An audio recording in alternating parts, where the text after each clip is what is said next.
লাচিত বৰফুকনৰ 402তম জন্ম দিৱস আমি সকলোৱে মনত পেলাম আকৌ এবাৰ কি ধৰণে আমি লাচিত বৰফুকনৰ 400তম জন্ম জয়ন্তী অতি সুন্দৰভাৱে পালন কৰিছিলো আৰু সমগ্ৰ দেশতে লাচিতৰ সাহস শৌৰ্যক আমি বিতৰণ কৰিবলৈ অসমৰ বুকুৰ পৰা ভাৰতবৰ্ষৰ বহল বুকুলৈ লৈ যাবলৈ সক্ষম হৈছিলো মোৰ আজিও গৌৰৱেৰে সৈতে মনত পৰে প্ৰধানমন্ত্ৰী নৰেন্দ্ৰ মোদী ডাঙৰীয়াই লাচিতৰ প্ৰতিমূৰ্তি হলঙা পাৰত উদ্বোধন কৰা সেই পবিত্ৰ ক্ষণটোৰ কথা ই আমাৰ বাবে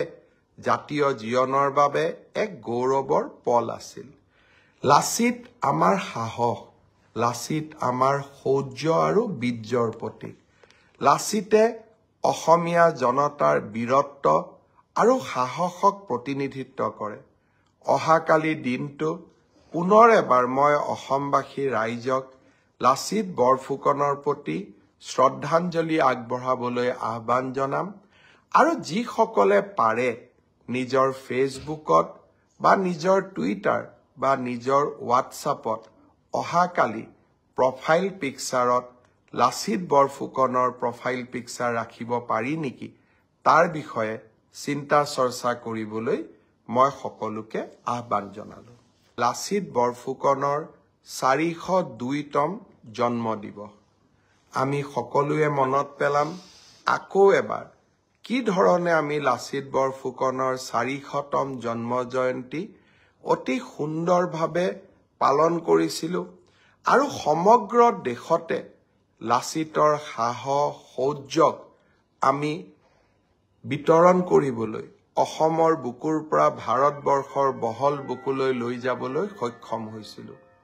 মোৰ আজিও গৌৰৱেৰে সৈতে মনত পৰে প্ৰধানমন্ত্ৰী নৰেন্দ্ৰ মোদী ডাঙৰীয়াই লাচিতৰ প্ৰতিমূৰ্তি হলঙা পাৰত উদ্বোধন কৰা সেই পবিত্ৰ ক্ষণটোৰ কথা ই আমাৰ বাবে জাতীয় জীৱনৰ বাবে এক গৌৰৱৰ পল আছিল লাচিত আমাৰ সাহস লাচিত আমাৰ শৌৰ্য আৰু বীৰ্যৰ প্ৰতীক লাচিতে অসমীয়া জনতাৰ বীৰত্ব আৰু সাহসক প্ৰতিনিধিত্ব কৰে অহাকালি দিনটো পুনৰ এবাৰ মই অসমবাসী ৰাইজক লাচিত বৰফুকনৰ প্ৰতি শ্ৰদ্ধাঞ্জলি আগবঢ়াবলৈ আহ্বান জনাম আৰু যিসকলে পাৰে নিজৰ ফেচবুকত বা নিজৰ টুইটাৰ বা নিজৰ হোৱাটছআপত অহাকালি প্ৰফাইল পিকচাৰত লাচিত বৰফুকনৰ প্ৰফাইল পিকচাৰ ৰাখিব পাৰি নেকি